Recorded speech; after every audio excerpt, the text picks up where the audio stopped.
kasi sa akin makinig ha. Tumigil ka na! Hindi ka nga niya gusto! Ini-entertain ka lang niya kasi may kailangan siya sa'yo!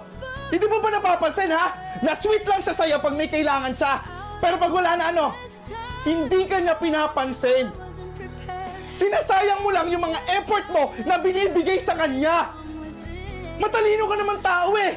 Bakit ba nagiging tanga ka pagdating sa kanya? Isipin mo naman yung sarili mo. Unahin mo naman yung sarili mo. At tanggapin mo na hindi ka magugustuhan ng taong nagugustuhan mo.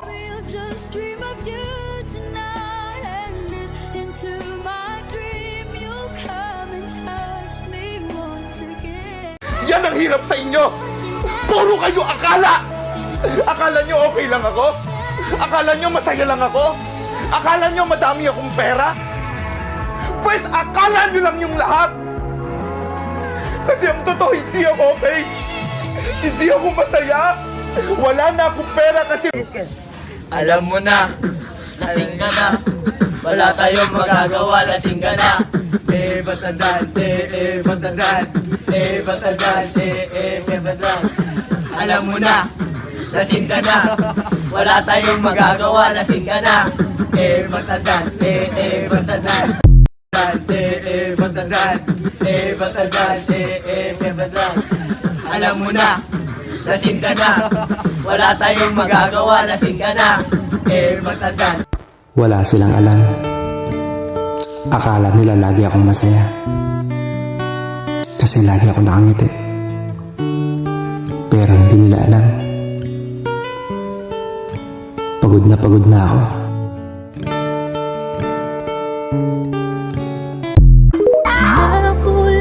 Tanong ko yun ang tanong kung okay lang ako, kung maayos lang ako. Hindi! Hindi ako okay! Hindi ako maayos! Ay, sana ako tumingin siya yung nakita ko. Di ayaw ko matulog dahil kahit sa panaginip ko siya yung nakikita ko. At dito tama! Ayoko na! Ayoko na! Ayoko na! Kung kaya lang ng alak na burahin ang sakit ng nararamdaman yun, kasama na ang mga alaala ko. Ako nga pala yung gagong kinagagalitan mo. Kaso nga lang idolo ako ng kaibigan mo. Hindi mo to mapipigilan kahit pagsabihan mo. Di makikipag-kiss sa'yo kahit nabati na bro. Eto na yung puki ng ina, nagwawala na sabog.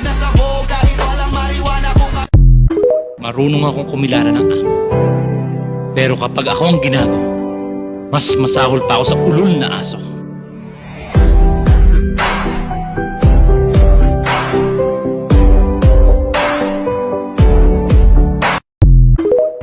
Dating gawin.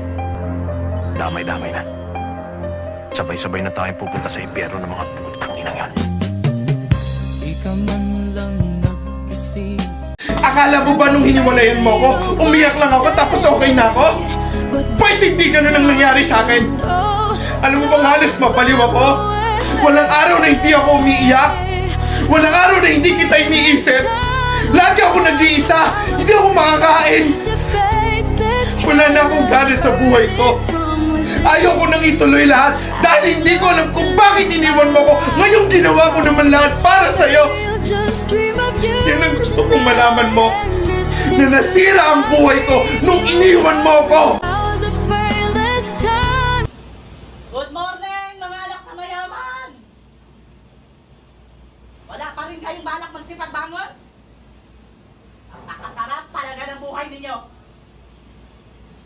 Ganyan! Napakaganda talaga ng estilo ninyo. Anong oras matulog? Tapos ngayon nagigisingin mo na,